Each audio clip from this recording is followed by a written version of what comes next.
वालेकुम वरहमतुल्लाहि वबरकातुह।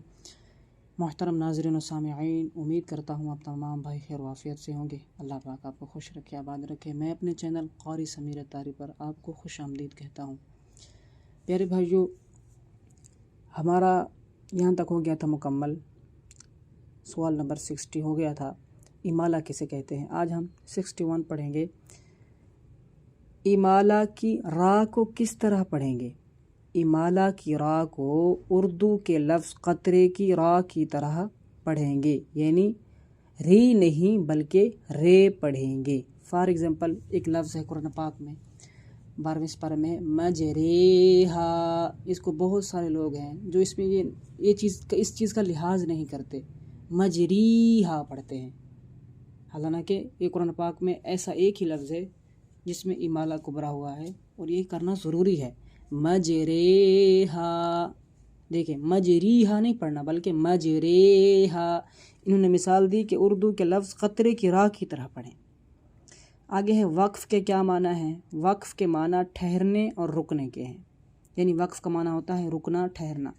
वक्फ़ की हालत में कलमे के आखिरी हर्फ पर ज़बर, ज़ेर, पेश या दो ज़ेर या दो पेश हों तो क्या करें। यानी जब हम वक्फ़ कर रहे होते हैं तो आखिर में दो ज़बर हों, दो ज़ेर हों, पेश हों, दो पेश हों तो कैसे पढ़ेंगे।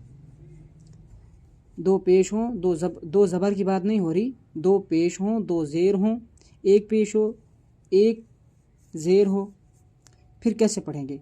वक्फ़ की हालत में कलमे के आखिरी हर्फ पर ज़बर, ज़ेर, पेश या दो ज़ेर या दो पेश हों तो उस हर्फ को साकिन कर देंगे। यानी फॉर एग्ज़ाम्पल नस्ताईन, अर्रहमानिर रहीम। यहाँ पर देखें ज़ेर है, वहाँ पर पेश था। इसी तरह दो पेश हों फिर भी हम साकिन कर देंगे। उसके बाद है वक्फ़ की हालत में कलमे के आखिरी हर्फ पर दो ज़बर हों तो उसे क्या करेंगे। वक्फ़ की हालत में कलमे के आखिरी हर्फ पर दो ज़बर की तनवीन हो तो उसे अलिफ से बदल देंगे। फॉर एग्ज़ाम्पल अलीमन लफ्ज़ होता है अलीमन, खबीरन तो इन्हें कैसे पढ़ेंगे।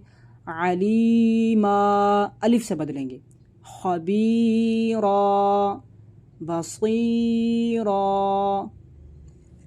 वक्फ़ की हालत में गोलता हो तो उन्हें कैसे पढ़ेंगे। गोलता पर ख्वाह कोई भी हरकत हो, वक्फ़ में उसे हा साकिन से बदल देंगे। फॉर एग्ज़ाम्पल किताबियह, हिसाबियह, यानी आखिर में हा वाज़े हो। बैयिनह हा से बदल देंगे, चाहे कोई भी हरकत हो ता पे। नून क़ुतनी किसे कहते हैं। तनवीन के बाद हमज़ा वसली आ जाए तो वस्ल में हमज़ा वसली को गिराते हुए तनवीन के नून साकिन को ज़ेर देकर एक छोटा सा नून लिख दिया जाता है, उसे नून क़ुतनी कहते हैं। फॉर एग्ज़ाम्पल खबीरुनिल्लज़ी, खबीर अल्लज़ी। वक्फ़ में ऐसे पढ़ेंगे खबीर अल्लज़ी। अगर वक्फ़ नहीं करके पढ़ेंगे तो फिर कैसे पढ़ेंगे खबीरुनिल्लज़ी। ये है नून क़ुतनी। उसके बाद है गोल दायरा।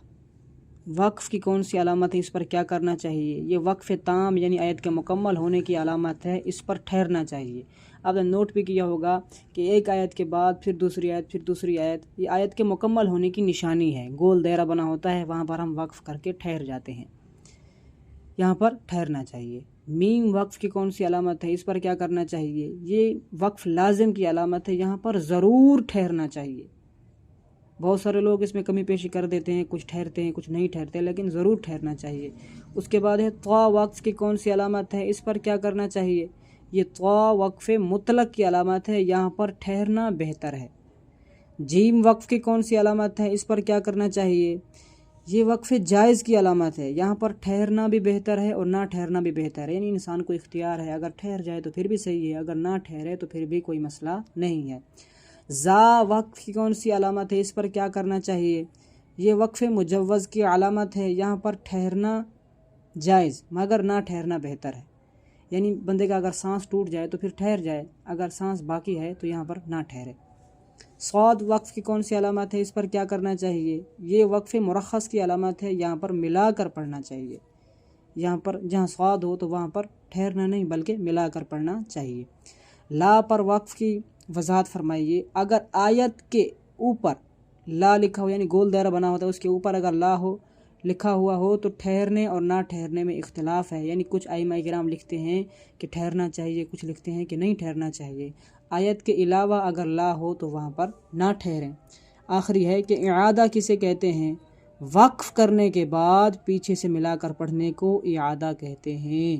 پیارے بھائیو، انشاءاللہ الکریم ہمارا یہ مکمل ہو گیا ہے، جو قاعدے کے حوالے سے قاعدہ کمپلیٹ ہو گیا ہے انشاءاللہ الکریم۔